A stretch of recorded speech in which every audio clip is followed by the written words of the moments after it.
اعوذ باللہ من الشیطان الرجیم بسم اللہ الرحمن الرحیم الم تر الی الذین، کیا آپ نے نہیں دیکھا ان لوگوں کی طرف خرجوا من دیارہم، جو اپنے گھروں سے نکلے، وہم الوف، اور وہ ہزاروں کی تعداد میں تھے، حذر الموت، موت کے ڈر کی وجہ سے، فقال لهم اللہ موتوا، پس کہا اللہ تعالیٰ نے ان لوگوں کو کہ مر جاؤ، وہ مر گئے، ثم احیاہم، پھر اللہ نے ان کو دوبارہ زندگی دی، دوبارہ زندہ کیا۔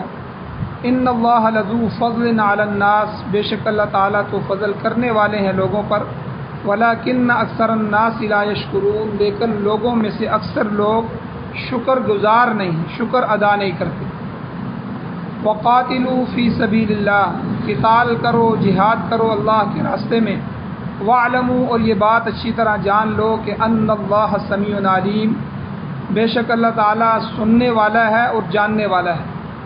من ذا الذی یقرض اللہ، کون ہے وہ شخص جو قرضہ دے گا اللہ تعالیٰ کو، قرضا حسنا، قرض حسنا، فیضاعفہ لہ، پس اللہ تعالیٰ دگنا کر کے دے گا اس کو، اضعافا کثیرہ، کئی گناہ، اور واللہ یقبض و یبسط، اور اللہ تعالیٰ روزی کو تنگ کرنے والا بھی ہے، روزی کی کشائش کرنے والا بھی ہے، کھلا کرنے والا بھی ہے۔ وَإِلَيْهِ تُرْجَعُونَ، اور اسی کی طرف تم سب کے سب لوٹائے جاؤ۔ سورہ بقرہ کی آیت نمبر 243، 244 اور 245 آج اس کے درس کا دوسرا حصہ ہے۔ آدھا حصہ کل کے درس میں بیان کیا تھا۔ کل کے درس کا خلاصہ یہ ہے کہ جہاد سے فرار کرنا، جہاد سے بھاگنا اور موت سے ڈر کے بھاگنا، یہ دونوں حرام ہیں۔ کہ جہاد سے پیٹھ پھیر کے بھاگنا یہ تو بالکل حرام ہے، میدان جہاد میں کھڑا ہو اور دشمن سے لڑنے کی بجائے پیٹھ پھیر کے بھاگے۔ ہاں یہ کہ دوبارہ تیاری کرنے کے لیے، جس طرح آج کل افغانستان میں گوریلا جنگ ہوتی ہے، گوریلا وار، گوریلا وار کہتے ہی اسے ہیں کہ دشمن پر اچانک حملہ کیا جائے اور اچانک حملہ کرنے کے بعد دوبارہ آنے کے لیے پھر پسپائی اختیار کی جائے، پیچھے ایک دفعہ سارے نکل جاتے ہیں اور دوبارہ پھر جو ہے اگلے دن، دوسرے دن، چوتھے دن جب تیاری ہو جائے دوبارہ پھر حملہ کرتے ہیں، تو اس کی اجازت ہے۔ لیکن میدان جنگ سے بھاگنا اس وجہ سے کہ دشمن سخت ہے یا موت کے ڈر کی وجہ سے یہ حرام ہے۔ تو کیونکہ جب کچھ آدمی بھاگیں گے تو یہ پستی پیدا ہو جائے گی، ہمت کم ہو جائے گی اور ساری کی ساری صفیں ٹوٹ جائیں گی۔ تو اس لیے میدان جہاد سے بھاگنا، فرار اختیار کرنا، اللہ نے اس کو حرام قرار دیا۔ تو یہاں بھی یہ جو واقعہ ان آیات میں اللہ نے بیان فرمایا ہے، ان کا کل شان نزول بیان ہوا تھا۔ مفسرین فرماتے ہیں کہ یہ لوگ بنی اسرائیل کے لوگ، اور اللہ نے ایک قوم سے جہاد کرنے کا حکم دیا تھا۔ اب جہاد کا حکم آ جائے تو پھر اس سے انکار جو ہے وہ تو بالکل گنجائش ہی نہیں۔ تو لیکن یہ لوگ جہاد پر آمادہ نہیں ہوئے، جہاد کرنے کے لیے تیار نہیں ہوئے، موت کی ڈر کی وجہ سے جان بچانے کے لیے اس علاقے سے بھاگ گئے، وہاں سے نکلے تاکہ دوسری جگہ جائیں تو موت سے بچ جائیں۔ اور اسی طرح بعض مفسرین اس واقعے کے شان نزول میں یہ بتاتے ہیں کہ طاعون کی وبا پھیل گئی، تو جس علاقے میں وبا پھیل جائے تو حضور علیہ الصلوۃ والسلام کا یہ حکم ہے کہ باہر سے کوئی آدمی اس علاقے میں داخل نہ ہو، وہاں سے کوئی آدمی نکل کر باہر نہ جائے۔ تو اب یہاں سے بھی بھاگنا اگر موت کی وجہ سے ہوگا تو یہ بھی جائز نہیں۔ تو بہرحال یہ لوگ جہاد سے جو ہے بھاگ گئے، موت کے ڈر کی وجہ سے بھاگے۔ تو فقال لهم اللہ موتوا، اللہ تعالیٰ نے ان کو کہا کہ تم سب کے سب مر جاؤ۔ وہ سارے کے سارے مر گئے، جس علاقے میں پہنچے، جن پہاڑی دروں میں وہ پہنچے پناہ لینے کے لیے، وہیں مر گئے۔ اب دوبارہ زندگی کس طرح ملی کہ حضرت حزقیل علیہ السلام، یہ اس زمانے کے نبی تھے، وہ ان پہاڑی دروں پر جا کر عبادت کیا کرتے تھے۔ اب جب وہ عبادت کے لیے پہنچے تو انہوں نے دیکھا کہ یہاں تو لاشیں ہی لاشیں پڑی ہیں، ہزاروں آدمیوں کی لاشیں ہیں، تو بڑے حیران ہوئے۔ اب انہوں نے اللہ جل شانہ سے دعا کی کہ اے اللہ آپ ان مردوں کو دوبارہ زندگی عطا فرما۔ ثم احیاہم، اللہ کہتے ہیں پھر ہم نے ان کو دوبارہ زندہ کر دیا۔ تو یہ دوبارہ جو زندگی کے واقعات ہیں یہ معجزانہ طور پر نبی کی دعا کی وجہ سے ایک معجزہ تھا، اور اس طرح کے کئی واقعات قرآن مجید میں اور بھی آتے ہیں، جیسے یہی جو سورہ بقرہ چل رہی ہے۔ سورہ بقرہ میں کل بھی میں نے ذکر کیا تھا کہ جو عامیل نامی آدمی کو قتل کیا گیا تھا تو اس کے مقتول کا جو ہے قاتل کا پتہ نہیں چل رہا تھا، مقتول کے قاتل کا، تو اللہ نے فرمایا کہ گائے کو ذبح کرو۔ پھر انہوں نے گائے ذبح کی اور اس کا گوشت لگایا، تو پھر جو مقتول تھا وہ خود بخود کھڑا ہو گیا، اللہ کے حکم سے اللہ نے زندہ کر دیا۔ اس نے پھر بتایا کہ فلاں آدمی نے مجھے قتل کیا تھا اور اس طرح قتل کیا تھا اور اس وجہ سے قتل کیا تھا۔ تو اب جو ہے یہ واقعہ بھی ہوا، اور اسی طرح اور کئی واقعات بھی آتے ہیں قرآن مجید میں۔ تو بہرحال یہ معجزانہ طور پر اللہ جل شانہ نے پیغمبر کی دعا کی وجہ سے ان لوگوں کو بھی زندہ کر دیا۔ اب یہاں سے جو اصل بات پتہ چلی وہ یہی ہے کہ موت اور حیات یہ اللہ کے قبضہ قدرت میں، اللہ تعالیٰ نے کسی کی جتنی بھی زندگی مقرر کی ہے اس سے پہلے انسان کو موت نہیں آ سکتی، اور نہ اس سے زیادہ انسان کو زندگی مل سکتی۔ لا یستأخرون عنہ ساعۃ ولا یستقدمون، جب موت آ جائے تو اس سے ایک ساعہ، ایک لمحہ جو ہے جو اخیر بھی نہیں ہو سکتی، تاخیر بھی نہیں ہو سکتی، اور پہلے بھی نہیں آ سکتی۔ تو اس لیے موت اپنے وقت پہ ہے۔ لن تموت نفس حتی تستکمل رزقها، کوئی آدمی ہرگز اس وقت تک نہیں مر سکتا جب تک کہ اپنا رزق پورا نہ کر لے۔ آخری لقمہ جو ہے جو اس کے مقدر میں ہے وہ اس کو ملے گا، اس کے بعد اس کو موت آئے گی۔ تو بہرحال یہ جو ہے اللہ نے گویا کہ پہلی آیت تھی، اس کو اللہ نے جہاد کی تمہید میں ذکر فرمایا۔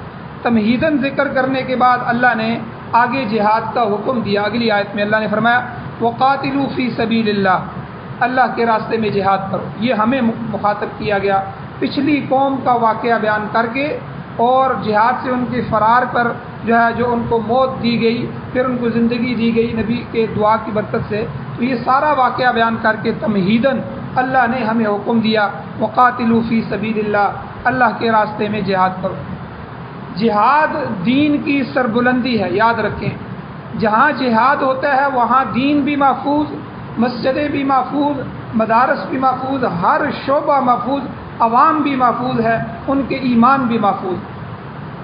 آج ہم پاکستان میں رہ کر ہماری مسجدیں محفوظ نہیں ہیں، مسجدوں پر نئے نئے قانون بنائے جا رہے ہیں، اور حکومت کی کوشش ہے ہم ان کو اپنے قبضے میں لیں اور اپنے جو ہے مدارس کو ختم کیا جائے۔ کبھی کھالیں مہنگی کر دیتے ہیں، کبھی ان پر پابندیاں ہیں، کبھی کیا کیا پابندیاں۔ پاکستان اسلامی ملک کہلاتا ہے، یہاں پر بھی مسلمان اپنی عبادت کرنے میں، ایک کنجر جو ہے وہ ناچنے میں آزاد ہے، فلم بنانے میں آزاد ہے، اسے کوئی پوچھنے والا نہیں ہے، بلکہ اسے سپورٹ کی جاتی ہے۔ آپ سینما آسانی سے بنا سکتے ہیں، سینما بنانے کے لیے آپ پر کوئی پابندی نہیں ہے، لیکن آپ مسجد بنانے جائیں تو 30 ایجنسیاں آئیں گی، وہ پہلے آ کے جو ہے جگہ دیکھیں گی اور آ کے جو ہے کیڑے نکالیں گی، پھر جو ہے اس کے بعد جا کے آپ خوش قسمت ہوئے تو آپ کو مسجد کے لیے جو ہے اجازت مل جائے گی، ورنہ وہ کہیں گے کہ ہم اجازت نہیں دیتے۔ اور یہ تو ابھی پھر مل جاتی ہے، آنے والا وقت یاد رکھیں ہماری قوم جہاد سے بالکل غافل ہے۔ یہ انگریز کے جو ٹٹو ہیں، انگریز کے جو پیروکار ہیں، انگریز تو یہاں سے چلا گیا، یہ اپنی اولادیں چھوڑ کے چلا گیا۔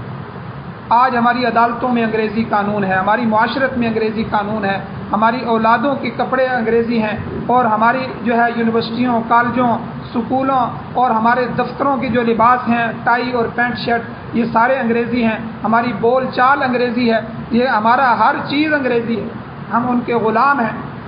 تو آج افغانستان میں دیکھیں آپ، جہاد کی برکت سے، حالانکہ نہ ان کے پاس روڈ تھے، نہ ان کے پاس ٹیکنالوجیاں تھیں، نہ ان کے پاس دولت تھی، نہ ان کے پاس کھانے پینے کا وافر سامان تھا، کوئی بھی نہیں تھا، لیکن جذبہ ایمان تھا، ملی غیرت تھی، اور دین کی حفاظت کا جذبہ تھا۔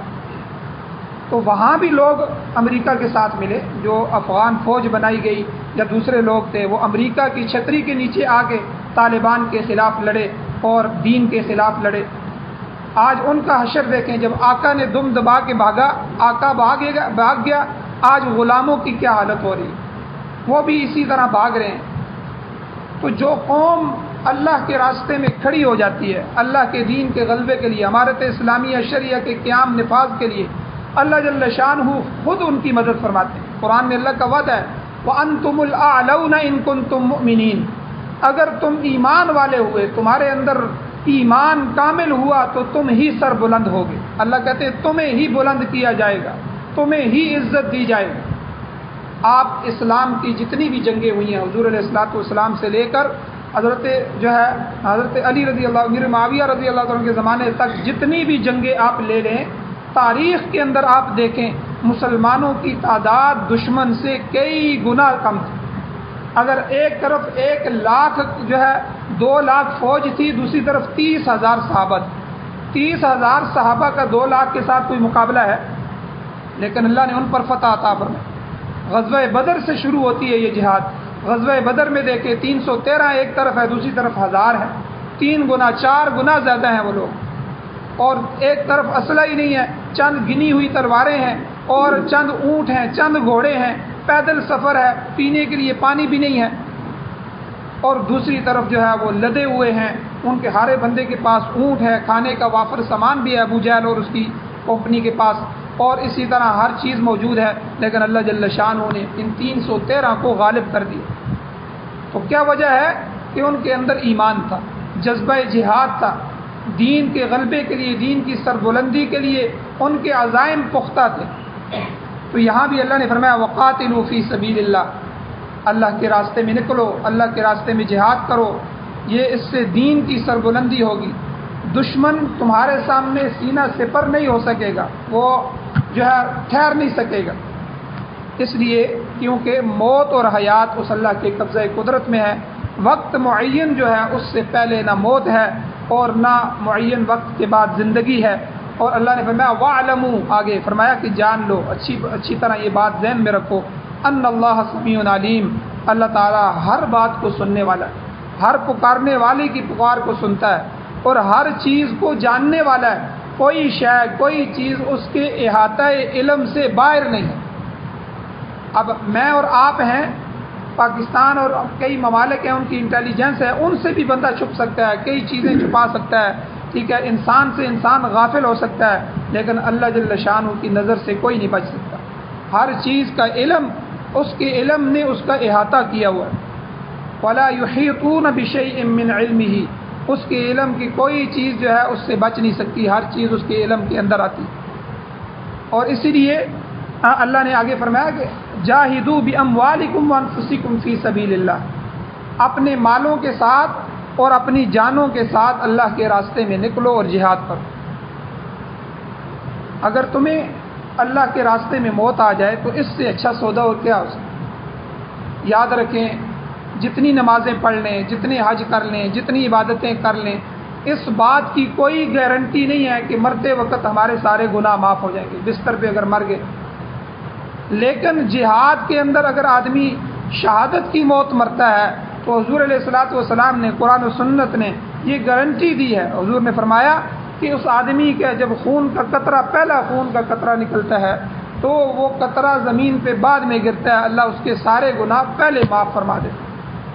تو یہ جہاد کی برکات، سوائے قرض کے، قرض معاف نہیں ہے، قرض بہت بری لعنت ہے، اللہ جل شانہ ہم سب کو محفوظ فرمائیں۔ اس لیے قرض لینا نہیں چاہیے، انتہائی مجبوری میں لیں تو پھر اس کو جلد از جلد ادا کرنے کی کوشش کی جائے۔ تو حضور علیہ السلام کی یہ عادت تھی، جب صحابی فوت ہو جاتے تھے پوچھتے تھے کہ اس کا کوئی قرضہ تو نہیں ہے، تو بتایا جاتا قرضہ ہے، تو حضور جنازہ نہیں پڑھاتے تھے، عام صحابہ کا بھی، تو اس لیے نہیں پڑھاتے تھے کہ جلدی جلدی کوئی آدمی اس کا قرض ادا کرے، پھر سارے صحابہ مل کے قرض ادا کر دیتے تھے یا وہ رسا ادا کر دیتے تھے۔ جب قرض ادا ہوتا تو پھر جنازہ پڑھایا جاتا۔ تو یعنی یہ اتنا سخت معاملہ ہے۔ تو شہید کو بھی فرمایا حضور نے کہ قرض معاف نہیں ہے، باقی سارے گناہ اللہ معاف کر دیتے ہیں۔ تو اس لیے آگے قرآن مجید میں فرمایا 28ویں سپارے میں، یا ایھا الذین آمنوا، اے ایمان والو، هل ادلکم، کیا میں تمہیں نہ بتاؤں، اعلیٰ تجارت، ایک ایسی تجارت، اللہ فرما رہے ہیں کہ تنجیکم، جو تمہیں نجات دے دے، من عذاب علیم، دردناک عذاب سے۔ میں تمہیں ایسی تجارت نہ بتاؤں، ایک ایسا کام نہ بتاؤں کہ تم اگر وہ کام کرو تو تمہیں اللہ عذاب علیم سے، دردناک عذاب سے، جو جہنم کا عذاب ہے، آگ کا عذاب ہے، اللہ تمہیں اس سے جو ہے نجات عطا کر دے۔ آگے اللہ فرماتے ہیں تؤمنون باللہ ورسولہ، پہلی بات اللہ اور اس کے رسول پر ایمان لے آؤ۔ ایک وتجاہدون فی سبیل اللہ باموالکم وانفسکم، اور اللہ کے راستے میں اپنے مالوں کے ساتھ، اپنی جانوں کے ساتھ جہاد پر۔ یہ وہ تجارت ہے تمہاری، یہ وہ رستہ ہے، یہ تمہارا وہ کام ہے، اگر تم کرو گے تو اللہ تمہیں جو ہے عذاب علیم سے، دردناک عذاب سے نجات عطا فرمائیں گے۔ اور اللہ نے فرمایا ذالکم خیر لکم، یہ جہاد کرنا، اللہ کے راستے میں نکلنا، یہ تمہارے لیے خیر ہے، بہتر ہے، ان کنتم تعلمون، اگر تم جان لو، اگر تمہیں علم ہے تو یہ بات بہت اچھی ہے۔ اور اس سے اچھا سودا اور کیا ہو سکتا ہے؟ اللہ سورہ توبہ کے اندر 11ویں سپارے کے شروع میں تیسرے رکوع کے اندر اللہ فرماتے ہیں ان اللہ اشترى من المؤمنین انفسهم، اللہ تعالیٰ نے سودا کیا ہے مومنوں سے سودا کر لیا ہے۔ کس چیز کا سودا؟ انفسهم، ان کی جانوں کا۔ تم اپنی جانیں میرے لیے پیش کرو، اور اللہ نے سودا کس کے بدلے میں؟ ان اللہ اشترى من المؤمنین انفسهم واموالهم، جان مال مجھے دو، بان لهم الجنہ، اس کے بدلے میں تمہیں جنت کا سودا کرتا ہوں۔ اب دیکھیں، جان بھی اللہ کی عطا کی ہوئی ہے، مال بھی اللہ کا عطا کیا ہوا ہے۔ ایک آدمی مجھے جو ہے سونا دے، اور سونا جو ہے وہ 1 لاکھ روپے تولہ ہے، مثال کے طور پہ 10 تولے دیتا ہے، دے کے پھر مجھے کہتا ہے کہ 2 لاکھ کا مجھے واپس کر دو، یعنی کتنا احسان ہے اس کا مجھ پر۔ دیتا بھی مجھے ہدیہ، پھر مجھ سے ظاہر بات ہے میں نے بھی جا کے بیچنا ہی ہے نا، میں نے بیچنا ہے تو 1 لاکھ روپے کا تولہ بکے گا، پھر مجھ پر مزید احسان کرتا ہے، کہتا ہے اس کا میرے ساتھ سودا کرو، اور سودے میں جو کہتا ہے چلو میں تمہیں 2 لاکھ روپے تولے کا جو ہے میں تم سے خریدتا ہوں۔ اللہ نے ہمیں اپنی جان بھی دی، یہ جان اللہ کی دی، جب چاہے یہ قبض کر لے، جب چاہے روح نکل جائے، اس کو کوئی نہیں روک سکتا، جب چاہے زندگی عطا کر دے۔ اور مال بھی، ہم نے کتنے مالدار دیکھے ہیں، راتوں رات آج مالدار تھے، کل اللہ نے ان کو تباہ کر دیا۔ کتنے غریب ایسے دیکھے ہیں، آج غریب تھے، جو ہے چند دنوں میں وہ امیر ہو گئے اللہ نے۔ تو جس سے اللہ چاہتا ہے دیتا ہے، جس سے چاہتا ہے لے لیتا ہے۔ کتنے واقعات سے جو ہے یہ زمانہ، یہ تاریخ بھری ہوئی ہے۔ تو بہرحال جان بھی اس نے دی، مال بھی اس نے دیا، پھر دے کے ہم سے اللہ سودا کر لے، یہ جان اور یہ مال مجھے دو، میں تمہیں اس کے بدلے میں جنت عطا کروں گا، جنت کے بدلے جو ہے، جنت کے بدلے میں تم مجھے اپنی جان اور مال پیش کرو۔ کتنا عظیم سودا اللہ فرما رہے ہیں۔ تو بہرحال یہاں اللہ نے آگے فرمایا جہاد بالمال کے متعلق، منزل الذی، کون ہے وہ شخص، دیکھو متوجہ ہو جائیں، کون ہے وہ شخص؟ اللہ کیا کہہ رہے ہیں؟ یقرض اللہ قرضا حسنا، جو اللہ کو قرضہ دے، قرضہ بھی کیا؟ قرضا حسنا، قرض حسنا دے۔ اب قرض حسنا کیا کہ اللہ کو قرض دینا کیا ہے کہ اللہ کے راستے میں مال خرچ کرے۔ اللہ کو قرض دینا، اللہ کو ہمارے قرض کی ضرورت نہیں ہے۔ اللہ کو قرضہ دینے سے مراد کیا ہے کہ اللہ کے جتنے بھی شعبے ہیں اللہ کے راستے ہیں، جہاد ہے بالفضل، خاص طور پر چونکہ یہاں جہاد کو بیان کیا جا رہا ہے پچھلی آیات، تو اس لیے یہاں مراد جہاد ہے کہ اللہ کے راستے میں جہاد پر، مجاہدین پر خرچ کیا جائے، ان کے اوپر خرچ کیا جائے، ان کو دیا جائے تاکہ وہ جہاد میں لگائیں۔ تو جو آدمی جہاد میں خرچ کرتا ہے وہ اللہ کو قرض حسنہ دے رہا ہے۔ تو اور جہاد میں لگائی ہوئی رقم ضائع نہیں ہوتی، اس کا بدلہ اللہ کیا دیتے ہیں؟ فَيُضَاعِفَهُ، اللہ کہتے ہیں ہم اس کو دگنا کر کے دیتے ہیں، فَيُضَاعِفَهُ لَهُ اضعافاً کثیرہ، اس دگنے کا بھی کئی گنا، اضعافاً کثیرہ، بہت سارا دگنا، یعنی ایک دفعہ 2 گنا نہیں، 3 گنا نہیں، 4 گنا نہیں، کئی جو ہے سینکڑوں گنا، اللہ کہتے ہیں ہم کئی گنا اس کو جو ہے لوٹاتے ہیں، واپس کرتے ہیں۔ اب یاد رکھیں بخاری شریف کی حدیث ہے، حضور علیہ السلام نے فرمایا کہ جو آدمی اللہ کے راہ میں خلوص کے ساتھ، اخلاص کے ساتھ کھجور کا 1 دانہ دیتا ہے، 1 دانہ، حضور نے فرمایا اللہ احد پہاڑ کے برابر اس سے بڑھ کر اس کو واپس کرتے ہیں، اس کے ثواب اس کے کھاتے میں لکھا جاتا ہے۔ احد پہاڑ جتنی کھجوریں، وہ پہاڑ اتنا بڑا پہاڑ ہے، اتنی زیادہ کھجوریں صدقہ کرنے کے ثواب سے زیادہ ثواب اس کے کھاتے میں لکھا جاتا ہے۔ اور 1 پیسہ اگر اللہ کے راستے میں خرچ کیا جائے تو کم از کم 10 گنا تو ضرور ملے گا، یہ تو عام قاعدہ ہے، قرآن میں ذکر کر دیا اللہ نے، من جاء بالحسنۃ فلہ 10 امثالھا، جو اللہ کے لیے ایک نیکی لے کے آئے گا اللہ اس کے 10 مثل اس کو دیں گے۔ یہ تو عام ضابطہ ہے، عام قاعدہ ہے، لیکن حدیث میں آتا ہے کہ جو آدمی جہاد میں خرچ کرتا ہے، 1 روپیہ خرچ کرتا ہے تو کم از کم بدلہ جہاد کے اندر خرچ کرنے، باقی جتنے شعبوں میں بھی آپ خرچ کریں، آپ مدارس میں خرچ کریں، مسجد میں خرچ کریں، جس جگہ بھی خرچ کریں، جو ہے وہاں 10 گنا سے شروع ہوتا ہے، 10 گنا سے آگے آپ کے اخلاص سے بڑھتا جائے گا۔ لیکن جہاد ایک ایسا شعبہ ہے کہ وہاں 700 گنا سے شروع ہوتا ہے، کم از کم جو ہے جو 1 روپیہ دیتا ہے 700 گنا جو ہے اللہ جو ہے اس کا ثواب دیتے ہیں۔ پھر اس کے بعد جتنا اخلاص ہوئے گا اتنے اخلاص کے ساتھ وہ کام بڑھتا جائے گا، بڑھتا جائے گا۔ کیوں؟ اس کی وجہ کیا ہے؟ وجہ بھی حضور نے ذکر فرمائی کہ اسلام کی کوہان جہاد ہے۔ کوہان اونٹ جو ہوتا ہے، اونٹ میں سے سب سے زیادہ جو بلند چیز ہوتی ہے اس کی کوہان ہوتی ہے۔ تو یعنی اسلام کے جتنے بھی شعبے ہیں، نماز جو ہے سب کے سب، ان سب سے بڑی چیز جہاد ہے، کیونکہ جہاد ہوگا تو یہ ساری کی ساری چیزیں محفوظ رہیں گی۔ جہاں جہاد ہوگا وہاں مسجدیں بھی محفوظ، عوام بھی محفوظ، مدارس بھی محفوظ، قرآن اور قرآن والے بھی محفوظ، اور دنیا والے بھی محفوظ، ہر چیز محفوظ ہوگی، ان کی عزت و عصمت بھی محفوظ ہوگی۔ ابھی میں پچھلے ہفتے کے اندر دیکھ رہا تھا، افغانستان کے اندر جو ہی امارت اسلامیہ آئی، طالبان کا حکومت آئی، جن علاقوں میں وہ داخل ہو رہے ہیں وہاں ڈاکوؤں نے جو ہے ایک بچے کو اغوا کیا تھا۔ یہ کل کی خبریں ہیں، آپ دیکھ بھی سکتے ہیں۔ ایک بچے کو اغوا کیا تھا، پوری افغان ملٹری جو تھی، افغان فوج اس کو بازیاب نہیں کروا سکتی۔ ان کے والدین وہاں جاتے تھے، وہ کہتے تھے جی ہمیں پتہ نہیں ہے، ہم کوشش کر رہے ہیں، ہم یہ ہیں، ہم وہ ہے، جس طرح ہمارے ہاں بھی ہوتا ہے۔ پہلے تو FIR ہی نہیں کرنے دیتے، ادھر دوسری طرف اثر و رسوخ زیادہ ہوتا ہے، FIR ہو جائے تو پھر جو ہے اس کو تلاش ہی نہیں کیا جاتا۔ تو وہاں بھی یہ معاملات چل رہے تھے، تو جو ہی جو ہے اللہ نے امارت اسلامیہ کو غلبہ دیا، طالبان ان علاقوں میں آ گئے۔ اب طالبان آئے تو انہوں نے 3 دنوں کے اندر ان ڈاکوؤں کو پکڑا، اور جو شاہراہ تھی، بڑی شاہراہ جہاں گزر رہے تھے لوگ، وہاں انہوں نے ان کو لٹکا دیا۔ اب دیکھیں اسلام کتنا پیارا قانون۔ اب وہ جو 2 ڈاکو لٹکے ہوئے ہیں، کئی دن لٹکے رہیں گے وہاں۔ اب جتنی گاڑیاں گزر رہی ہیں وہ دیکھ رہی ہیں، لوگ دیکھ رہے ہیں، لوگ جمع ہیں، ٹھیک ہے۔ اب کوئی ڈاکہ مارے گا؟ کوئی ڈاکہ نہیں مارے گا۔ یہ جتنے بڑے بڑے مگرمچھ بیٹھے ہوئے ہیں، کوئی وزیر ہے، کوئی مشیر ہے، کوئی کیا ہے، جنہوں نے اربوں خربوں کے جو ہے ملک اور ملت کے جو ہے لٹے ہوئے ہیں، اگر یہاں 1-2 کے ہاتھ کاٹ دیے جائیں تو سارا کا سارا خزانہ جو ہے بھر جائے گا، واپس آ جائے گا۔ تو اسلام کے اندر، اسلامی قانون کے نفاذ کے اندر اللہ نے اتنی برکتیں عطا فرمائیں۔ تو اس لیے جہاد کی اہمیت، کیونکہ یہ کوہان کی حیثیت رکھتی ہے، جہاد کی اہمیت، جہاد بالمال اور جہاد بالنفس، اپنی جان اور مال دونوں کی بڑی حیثیت ہے۔ اگر جہاد سے گریز ہوگا، جہاد ہم نہیں کریں گے تو پھر کیا ہوگا؟ نہ ہی عزت رہے گی، نہ غلبہ رہے گا۔ جو بے دین اور کافر قوتیں ہیں وہ ہم پر غالب آ جائیں گی۔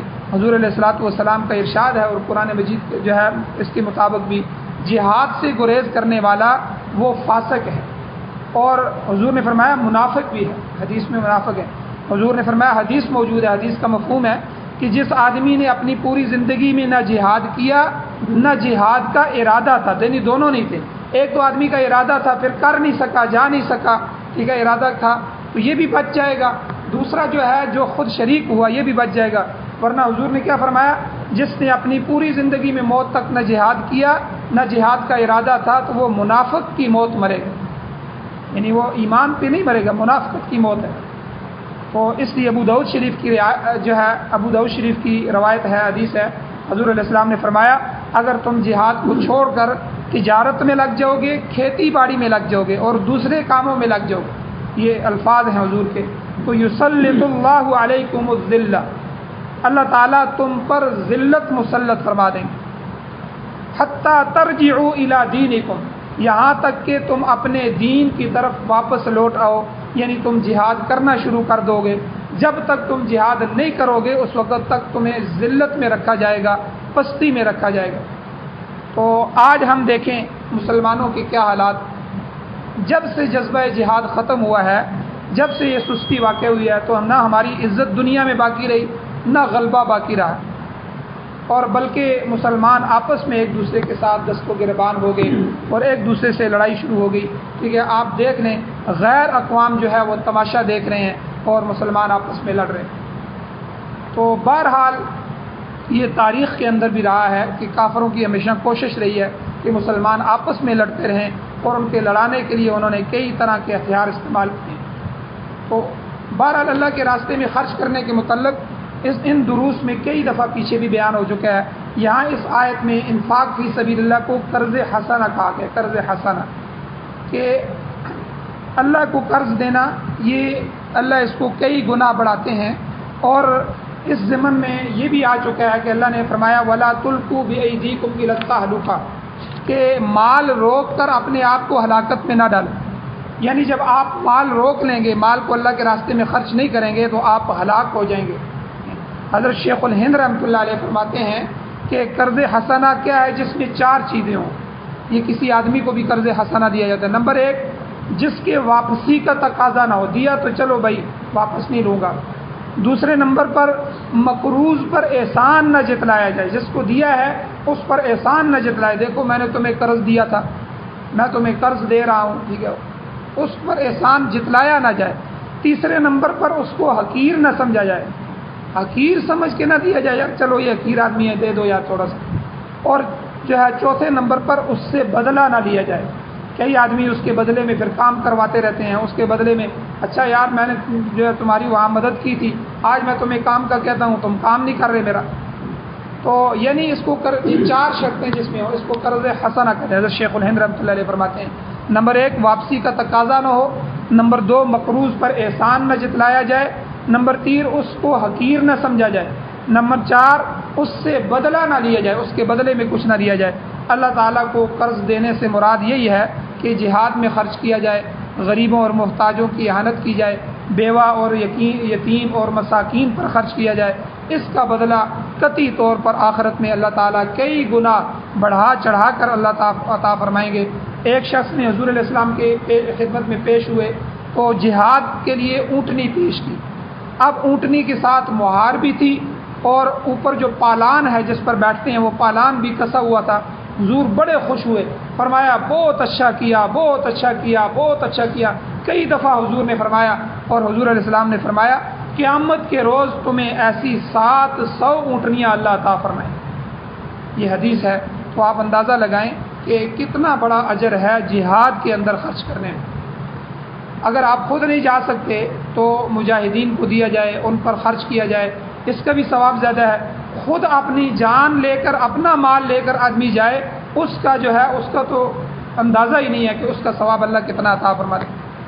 آخری جملہ اللہ نے فرمایا کہ بظاہر خرچ کرنے سے مال کم ہو جاتا ہے۔ ایک آدمی کے پاس لاکھ روپے ہے، ظاہر بات ہے وہ مسجد کی تعمیر میں، مدرسے میں، یتیموں بیواؤں میں یا اللہ کے راستے میں کسی شعبے میں بھی خرچ کرے گا، اور خاص طور پہ جہاد میں خرچ کرے گا، مال تو کم ہو جائے گا، 10,000 تو کم ہوگا۔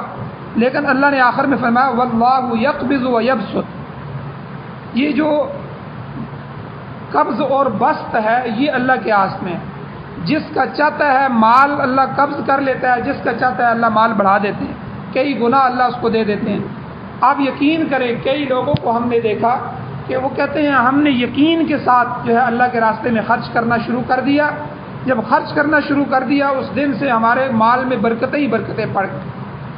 تو پورے یقین کے ساتھ کوئی بھی عمل کریں، خالی خرچ کرنا نہ ہو، پورے یقین کے ساتھ نماز پڑھیں، پورے یقین کے ساتھ جو کچھ بتایا گیا ہے قرآن اور حدیث میں پورا یقین رکھ کے آپ ہر عمل کریں گے، اس عمل کے اثرات پیدا ہوتے ہیں، نتیجہ پیدا ہونا شروع ہو جاتا ہے۔ اگر یقین نہ ہو، بے یقینی کی کیفیت ہو تو اس عمل سے کچھ بھی نہیں ہوتا۔ آپ ساری زندگی نماز بے یقینی کی پڑھتے رہیں، نہ نماز نے کوئی اثر کرنا ہے، جو نماز کے فوائد بتائیں نہ اس نماز نے بے حیائی سے روکنا ہے، نہ اس نماز نے فحاشی سے روکنا ہے، نہ اس نماز کی وجہ سے برکتیں آئیں گی۔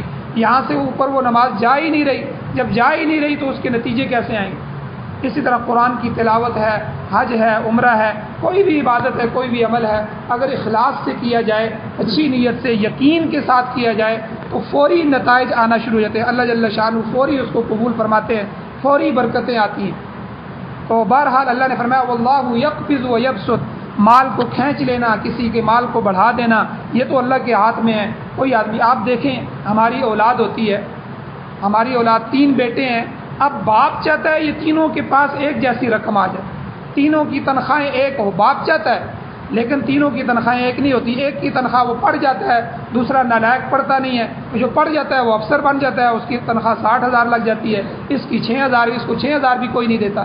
ایک ہی گھر میں 2 بیٹے ہیں اور وہ والد چاہ بھی رہے ہیں, لیکن چاہنے کے باوجود ان کی تنخواہ نہیں رکھ سکتے. اس سے پتہ چلتا ہے کوئی کسی کے لیے رقم مقرر نہیں کر سکتا, دے نہیں سکتا, کسی کی رقم کو بڑھا نہیں سکتا.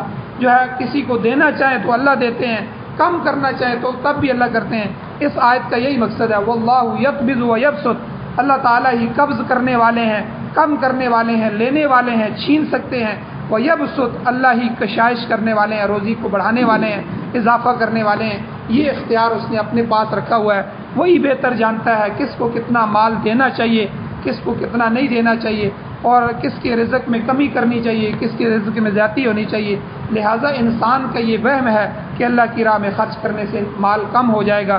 کچھ حقیقت یہ اس کے اندر نہیں ہے. انسان بڑا ناشکرہ ہے, جب اللہ تعالیٰ کو عطا کرتا ہے تو اسے زور بازو کا نتیجہ کہتا ہے کہ یہ میں نے اپنے بازو سے جو ہے کیا ہے. کئی دکانیں ہم نے دیکھی ہیں اور بڑا کما رہے تھے اور بڑا اترا رہے تھے کہ جی ہم تو بڑی محنت کرتے ہیں صبح سے شام تک. اچانک ان کے حالات خراب ہو جاتے ہیں. بھائی اب تم محنت کر رہے ہو نا, اب کیوں حالات خراب ہو گئے ہیں, اب جو ہے رقم کیوں کم ہوئی ہے؟ بھائی پہلے بھی تمہیں اللہ ہی دے رہے تھے, اب بھی اللہ ہی نے حالات خراب کیے ہیں. ٹھیک ہے, اس لیے انسان کو ناشکرہ نہیں بننا چاہیے. قرآن مجید میں اس موضوع کو اللہ نے مختلف انداز میں مختلف جگہ اللہ نے کئی طرح بیان فرمایا. آخر میں اللہ نے آخری جملہ فرمایا, وَإِلَيْهِ تُرْجَعُونَ, اس اللہ کی طرف ہی تم لوٹائے جاؤ گے, لوٹ کر اس کی طرف جانا ہے. لہٰذا جہاد بالمال اور جہاد بالنفس سے اللہ کو راضی کر لو, اور راضی واضی ہو کر اللہ کے پاس چلے جاؤ, تاکہ جب انسان اس دنیا سے جائے تو اللہ کیا فرمائے, یا ایتھا النفس المطمئنہ, اے اطمینان بخش نفس, ارجعی الی ربک, اپنے رب کی طرف لوٹ جا. اور آگے اللہ نے فرمایا راضیۃ مرضیہ, تو اللہ سے راضی ہو جا, اللہ تجھ سے راضی ہو جائے. ایسا نفس اللہ کے پاس جائے ہمارا, یہ نہ ہو کہ روح بھی ہماری کھینچ کر نکالی جائے, وہ بھی نہ نکلنا چاہے, اور ہر روئے پر اس کو روکا جائے, اور انتہائی مشقت کے ساتھ موت ہو, اور موت کے بعد کی زندگی بھی تکلیف کے اندر آ جائے. اللہ جل شانہ سے دعا ہے اللہ ہمیں عمل کی توفیق عطا فرمائے. آمین. الحمدللہ رب العالمین, والعاقبۃ للمتقین, والصلاۃ والسلام علی رسولہ النبی الأمی الکریم. اللهم ربنا آتنا فی الدنیا حسنۃ وفی الآخرۃ حسنۃ وقنا عذاب النار. یا اللہ ہماری کمیوں کوتاہیوں کو معاف فرمائیے, درگزر فرمائیے, صغیرہ کبیرہ گناہوں کو معاف فرمائیے. یا اللہ ہمیں قرآن و سنت سے محبت نصیب فرمائیے, قرآن و سنت کو سننے, سمجھنے, اس پر عمل کرنے, اس کی اشاعت کرنے کی توفیق نصیب فرمائیے. یا اللہ ہماری اولادوں اور نسلوں کو قرآن کی خدمت کے لیے قبول فرمائیے. یا اللہ اپنے دین کی سمجھ عطا فرمائیے, قرآن و سنت کو بطور آئین, بطور دستور, بطور ضابطۂ حیات ہمیں نصیب فرمائیے. یا اللہ پوری دنیا کے باطل نظاموں کو تہس نہس فرمائیے, ختم فرمائیے, اپنے نظام کو پوری دنیا میں غالب فرمائیے. یا اللہ ہمارے تو اسلامی شریعہ نصیب فرمائیے. یا اللہ جہاد کرنے کی توفیق نصیب فرمائیے, جہاد میں اپنا مال خرچ کرنے کی توفیق نصیب فرمائیے. یا اللہ جو مقروض ہیں ان کے قرضوں کے پورا کرنے کے اسباب پیدا فرمائیے. یا اللہ جو ایمان کی حالت سے جا چکے ہیں ہم سب کی بخشش فرمائیے, مظلوموں کی مدد فرمائیے, جو بیمار ہیں ان کو شفا عطا فرمائیے. صلی اللہ تعالیٰ علی خیر خلقہ محمد وآلہ وصحبہ اجمعین برحمتک یا